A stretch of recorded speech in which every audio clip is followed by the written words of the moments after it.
सूदी मामलात जो हैं कि सूदी तरीके से माल लेना, माल हासिल करना, माल में इजाफ़ा करना, माल को बढ़ाने की कोशिश में लगना कि मेरा माल दुगना तिगना हो जाए।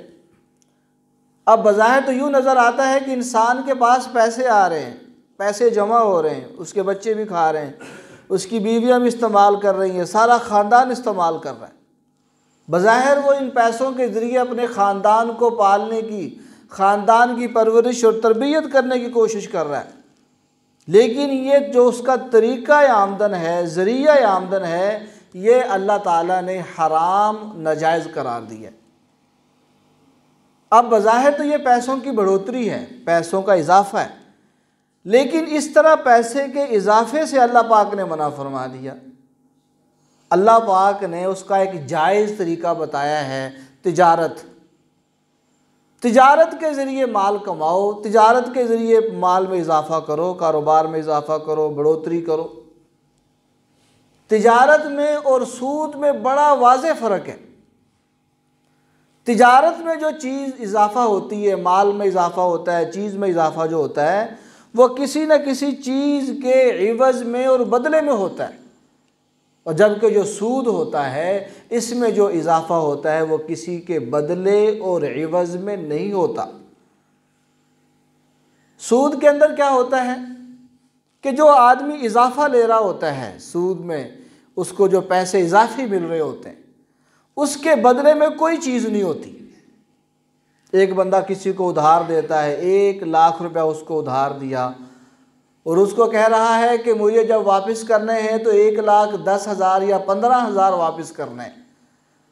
अब 1,00,000 के बदले तो लाख समझ में आ रहा है कि लाख के बदले लाख आ गया, लेकिन जो ऊपर इजाफा लिया जा रहा है 10,000 या 15-20,000, उसके इवज़ कोई नहीं है, उसके बदले में कोई चीज़ नहीं है, इसलिए वो सूद के ज़िम्मे में आता है।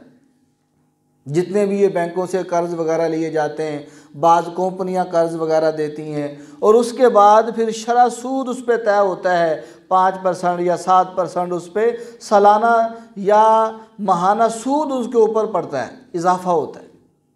ये सारा का सारा सूद के ज़िम्मे में आता है। अल्लाह पाक ने माल बढ़ाने का जो तरीक़ा बताया है, अपने ज़रिया रोज़गार को बढ़ाने का, वो तिजारत है। और तिजारत करने वाले को अल्लाह पाक ने पसंद फरमाया है और ताजिर के लिए नबी अलैहिस्सलातु वस्सलाम ने दुआएं दी हैं। लेकिन अगर कोई आदमी तिजारत को छोड़कर इस सूदी काम को करता है, सूदी कारोबार को करता है, सूदी मामले को आगे बढ़ाने की कोशिश करता है, तो सूदी कारोबार करना, सूदी लेन देन करना, ये अल्लाह और उसके रसूल से ऐलान जंग करना है। अल्लाह पाक ने ख़ुद कुरान करीम में फ़रमाया है, फ़इल्लम तफ़अलू फ़अज़नू बिहर्बिम मिनल्लाहि व रसूलिही, कि अगर तुम सूद से बाज नहीं आते तो फिर ऐलान सुन लो, इनको बता दो, बिहर्बिम मिनल्लाहि व रसूलिही, अल्लाह और उसके रसूल से ऐलान जंग का। सूद के ज़रिए जो रकम आ रही है, सूद के ज़रिए जो माल में इजाफ़ा हो रहा है, वो यूँ समझें अल्लाह और उसके रसूल से जंग के लिए इंसान अपने आप को तैयार कर रहा है। और अल्लाह पाक ने फरमाया कि जो तुम्हें सूद के ज़रिए रकम बढ़ती नज़र आ रही है ना, वमा आतैतुम मिन रिबन लियरबुअ फ़ी अम्वालिन्नासी फ़ला यरबु इंदल्लाह, फरमाया जो सूद के ज़रिए तुम्हें रकम बढ़ती नज़र आ रही है, ये अल्लाह की निगाह में, अल्लाह के नज़दीक ये रकम नहीं बढ़ती, इजाफ़ा नहीं होता। अल्लाह की निगाह में वो रकम कम हो रही है, उसके अंदर बेबरकती आ रही है, उसके अंदर नहूसत आ रही है, उसके अंदर अल्लाह रब्बुल इज़्ज़त की तरफ से बेबरकती के असबाब पैदा हो रहे हैं। बज़ाहिर यूँ नज़र आ रहा है जी लाख का 1.25 लाख हो गया, लाख के 1,10,000 हो गए, लेकिन अल्लाह पाक फरमा रहे हैं कि ये इजाफ़ा नहीं हो रहा, ये सूद लेकर तुम अपने लिए और अपनी औलाद के लिए एक अल्लाह और उसके रसूल से मैदान जंग कर रहे हो। और जो आदमी अल्लाह और उसके रसूल से ऐलान जंग करे और जंग के लिए अपने आप को तैयार करे, तो उसके माल में कभी इजाफा नहीं हो सकता, बेबरकती नहुसत उसके माल के अंदर आएगी।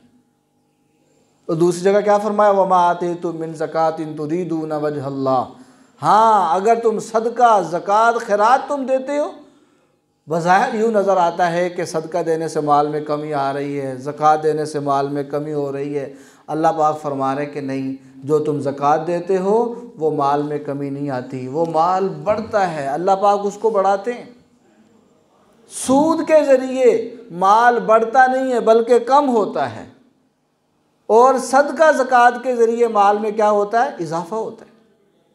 ये वो तसव्वुर है जो अल्लाह पाक एक मुसलमान के दिल दिमाग में उतारना चाहिए।